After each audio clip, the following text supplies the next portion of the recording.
আমার নাম শ্রেয়সী। আজ আমার জীবনের শ্রেষ্ঠ রাত, ফুলশয্যার রাত। লাল বেনারসি পরে মাথায় ঘুমটা টেনে বিছানার এক কোণে বসে আছি। বাইরে এখনও হালকা আতশবাজির শব্দ ভেসে আসছে। আমার বুকের ভেতরটা অদ্ভুত এক অস্বস্তিতে কাঁপছে, কারণ যিনি আজ আমার স্বামী তিনি একসময় আমার দিদি নন্দিতার হবুবর ছিলেন। কয়েকদিন আগেও আমি অথবা কেউ কল্পনা করতে পারেনি এমন কিছু ঘটবে। আমাদের এই ছোট্ট সংসারে তখন শুধু বিয়ের আনন্দ। মা বাবার একমাত্র বড় মেয়ে অর্থাৎ আমার দিদি নন্দিতার বিয়ে ঠিক হয়েছিল সৌরভের সঙ্গে। বাড়ি ভর্তি আত্মীয় স্বজন, সাজসজ্জা, হাসি ঠাট্টা সব মিলেই উৎসবের পরিবেশ। সৌরভ মাঝে মাঝেই বাড়িতে আসতেন। নন্দিতা বেশি বাইরে যাওয়া পছন্দ করত না, তাই বাড়িতেই তাদের কথা হতো। আমি তখন মজা করে ওদের মাঝে বসে থাকতাম, চা দিতাম, কখনো খুনসুটি করতাম। সৌরভ তাকে সবসময় ভবিষ্যতের জামাইবাবু হিসেবেই দেখেছি। উনিও আমাকে ছোট বোনের মতোই ভালোবাসতেন। অবশেষে বিয়ের দিন চলে এলো। সেদিন সকাল থেকেই বাড়ি গমগম করছিল। উঠোনে প্যান্ডেল, রান্নাঘরে ব্যস্ততা, চারদিকে শাকাল উলুধ্বনির শব্দ। সন্ধ্যা নামতেই বরযাত্রীরা এসে পৌঁছাল। সবাই দৌড়াদৌড়ি করছে। কিন্তু হঠাৎ মা ছুটে এসে আতঙ্কিত গলায় বললে, শ্রেয়সী, নন্দিতাকে কোথাও খুঁজে পাচ্ছি না। আমি বলেছিলাম, দাঁড়াও, আমি দেখছি, নিজের ঘরেই আছে নিশ্চয়ই। কিন্তু মায়ের মুখ দেখে বুকটা থক করে উঠল। আমি দৌড়ে দিদির ঘরে গেলাম। দরজা খোলা, ঘর ফাঁকা। আমি এক এক করে পুরো বাড়ি খুঁজতে শুরু করলাম। ছাদ, রান্নাঘর, বাথরুম, বারান্দা সব জায়গায় খুঁজলাম, কিন্তু নন্দিতার কোনো খোঁজ নেই।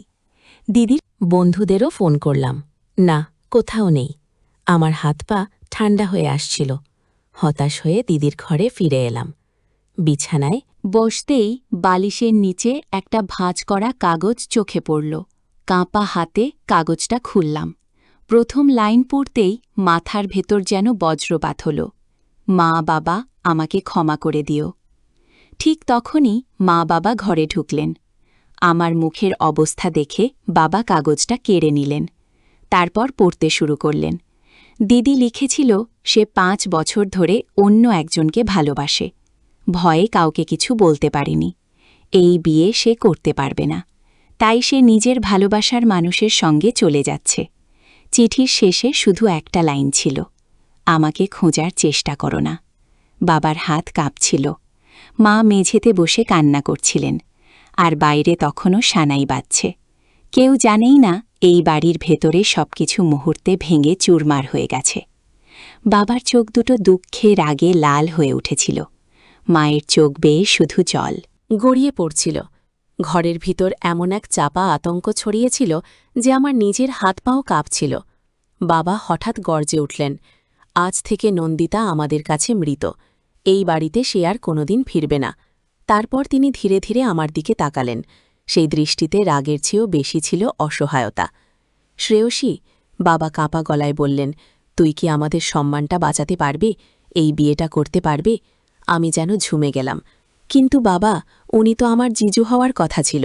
আমি ওকে সেই চোখেই দেখেছি সবসময়। এটা কিভাবে সম্ভব? বাবা তিক্ত হেসে বললেন, ঠিক আছে, তাহলে আমি বাইরে গিয়ে সবার সামনে হাত জোড় করে দাঁড়াবো, বলবো আমার মেয়ে পালিয়ে গেছে, পায়ে ধরে ক্ষমা চাইব। এর বাইরে আর কোনো পথ নেই আমার। এই কথাগুলো শুনে বুকের ভেতরটা মোচড় দিয়ে উঠল। বাবা ঘর থেকে বেরিয়ে যেতে লাগলেন। ঠিক তখনই আমি কাঁপা গলায় ডেকে উঠলাম, বাবা দাঁড়াও। তিনি থেমে পিছন ফিরে তাকালাম। আমি চোখের জল মুছে ধীরে বললাম, আমি রাজি। বা বিস্ময়ে আমার দিকে তাকিয়েছিলেন। বাবা কিছুক্ষণ চুপ করে দাঁড়িয়ে রইলেন। আমি নিজেকেই বোঝানোর চেষ্টা করছিলাম, এখনও তো বিয়েটা হয়নি। সৌরভদা আসলে কখনো আমার জিজু হননি, শুধু হওয়ার কথা ছিল। কিন্তু মনকে যতই বোঝায়, ভেতরের অস্বস্তি তা কিছুতেই কম ছিল না। বাবা ধীরে মাথা নাড়লেন, বেশ, তাহলে তৈরি হয়ে বাইরে আয়। আমাকে কোনো সাজে হাঁচিয়ে দেওয়া হলো। কিছুক্ষণ পর দিদির জায়গায় আমি কনের সাজে মণ্ডপে গিয়ে বসলাম। দূর থেকে দেখলাম বাবা সৌরভ আর ওর পরিবারের সঙ্গে নিচু গলায় কথা বলছেন। অনেকক্ষণ আলোচনা চলল। শেষ পর্যন্ত তারা রাজি হলেন। সেই রাতেই আমার আর সৌরভের বিয়ে হয়ে গেল। সবকিছু যেন স্বপ্নের মতো ঘটছিল। শাক বাজছিল, মন্ত্র পড়া হচ্ছিল, সবাই ব্যস্ত ছিল। অথচ আমার মনে হচ্ছিল আমি যেন নিজের জীবনটা বাইরে দাঁড়িয়ে দেখছি। পরদিন সকালে বিদায়ের সময় মা আমাকে জড়িয়ে ধরে কাঁদছিলেন। বাবার চোখও ভিজেছিল, যদিও তিনি নিজেকে শক্ত রাখার চেষ্টা করছিলেন। আমি গাড়িতে উঠে শেষবারের মতো নিজের বাড়িটার দিকে তাকালাম। মনে হচ্ছিল এক রাতেই আমার পুরো জীবন বদলে গেছে। শ্বশুরবাড়িতে পৌঁছনোর পর বুঝতে পারলাম সবাই খবরটা জেনে গেছে। অনেক আত্মীয় চাপা গলায় নিজেদের মধ্যে কথা বলছিল। কেউ সরাসরি কিছু না বললেও তাদের চোখের দৃষ্টিতেই প্রশ্ন ছিল, এ তো সেই মেয়ে নয়, এ তো ছোট বোন। আমি মাথা নিচু করে সব সহ্য করছিলাম। কোনোভাবে মুখ দেখার অনুষ্ঠান শেষ হলো। এখন আমি ফুল দিয়ে সাজানো বিছানায় বসে আছি। ঘড়িতে রাত পোটা বেরিয়ে গেছে, অথচ সৌরভ এখনও ঘরে আসেননি। সারাদিনের ক্লান্তিতে শরীর ভেঙে পড়ছিল, চোখ দুটো ঘুমিয়ে জড়িয়ে আসছিল। তবু আমি সোজা হয়ে বসেছিলাম। ধীরে ধীরে দরজাটা খুলল। সৌরভ ঘরে ঢুকলেন, মুখটা গম্ভীর, চোখে অদ্ভুত ক্লান্তি। ভেতরে এসে তিনি দরজা বন্ধ করে কিলেটে দিলেন, আর আমি নিঃশ্বাস আজকে তার দিকে তাকিয়ে রইলাম। ঘরে ঢোকার পর সৌরভ কিছুক্ষণ দরজার পাশে দাঁড়িয়ে রইল। ঘরের নরম আলোয় ওর মুখটা অদ্ভুত কঠিন লাগছিল, চোখ দুটো লাল, যেন ভেতরে জমে থাকা রাগ আর অপমান এখনও থামেনি। ধীরে ধীরে সে আমার সামনে এসে দাঁড়াল, তারপর হঠাৎই শক্ত হাতে আমার থুতনি চেপে মুখটা উপরে তুলল। তোর দিদি যদি এই বিয়ে করতে না চাইত, সে দাঁতে দাঁত চেপে বলল, তাহলে এতদিন চুপ ছিল কেন? শেষ মুহূর্তে পালিয়ে গিয়ে আমাকে সবার সামনে অপমান করল কেন? আমি ভয়ে কেঁপে উঠলাম, গলা শুকিয়ে গিয়েছিল। সৌরভ হঠাৎ হাত সরিয়ে নিয়ে তিক্ত গলায় বলল, ও আমাকে ঠকিয়েছে, আর সেই অপমান আমি ভুলব না। আমি বললাম, আমি তো কিছুই জানতাম না। বাবা মা যা বলেছে আমি শুধু তাই করেছি। সে তাচ্ছিল্যের হাসি হেসে বলল, তোদের দুই বোনকে এখন আমি ভালো করেই চিনে গেছি। আর যদি এত লোকজন না থাকতো, যদি সমাজের সামনে আমাদের সম্মান না জড়িয়ে থাকতো, তাহলে এই বিয়েই হতো না।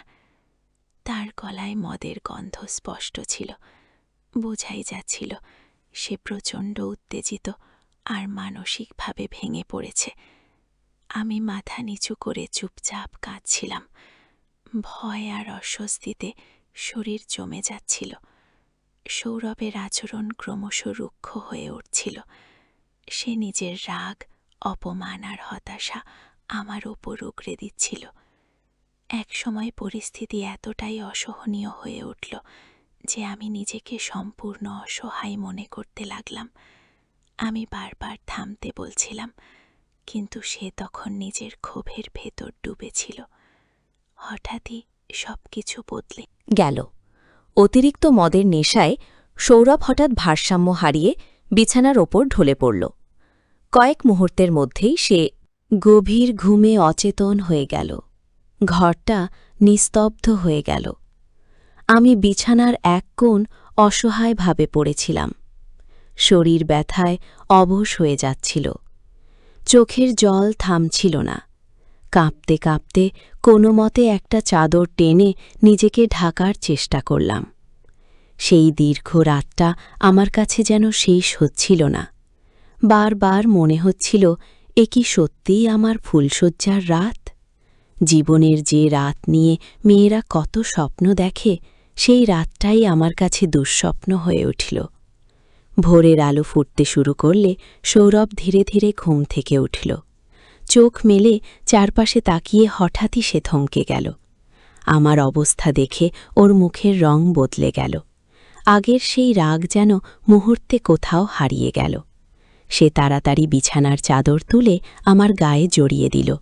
তারপর ধীরে ধীরে আমাকে উঠিয়ে বসাল।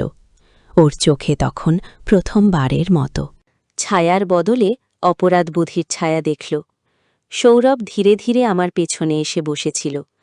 খুব সাবধানে আমাকে নিজের দিকে টেনে নিয়ে কাঁপা গলায় বলল, শ্রেয়সী, এসব আমার কারণেই হয়েছে, তাই না? তার গলায় আগে সেই রাগ ছিল না, ছিল শুধু ক্লান্তি আর অনুতাপ। সে নিচু স্বরে বলতে লাগল, আমি কাল রাতে নিজের মধ্যে ছিলাম না। রাগ, অপমান আর মদের নেশা সব মিলিয়ে আমি কি করেছি নিজেই বুঝতে পারিনি। যে রাতে আমাকে তোমাকে সম্মান আর ভালোবাসা দেওয়ার কথা ছিল, সেই রাতেই আমি তোমাকে কষ্ট দিলাম, তোমার শরীরে আঘাত করলাম। আমাকে ক্ষমা করে দাও। আমি চুপচাপ ওর কথা শুনছিলাম। ওর চোখের দিকে তাকিয়ে প্রথমবার মনে হল গতরাতে সেই মানুষটা আর এই মানুষটা যেন আলাদা। সৌরভ আবার বলল, তোমার দিদি যা করেছে তাতে তোমার কোনো দোষ ছিল না। উল্টো তুমি পরিবারের সম্মান বাঁচিয়েছ। তুমিও তো চাইলে না বলতে পারতে, কিন্তু তুমি সবার কথা ভেবে এই বিয়েটা করলে, আর আমি তোমার সঙ্গী অন্যায় করলাম। কথাগুলো বলতে বলতে সে আলতো করে আমার মাথায় বিয়ের ওড়নাটা তুলে দিল।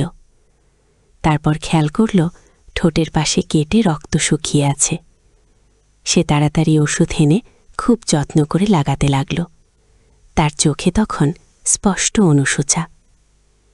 সেই মুহূর্তে আমার বুকের ভেতরের ভয়টা একটু একটু করে কমিতে লাগল। মনে হচ্ছিল গতরাতের আচরণটা ওর প্রকৃত স্বভাব নয়, পরিস্থিতি আর নেশা ওকে বদলে দিয়েছিল।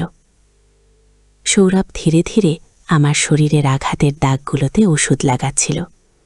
প্রতিটি ছোঁয়ায় যেন অপরাধ বোধ মিশেছিল।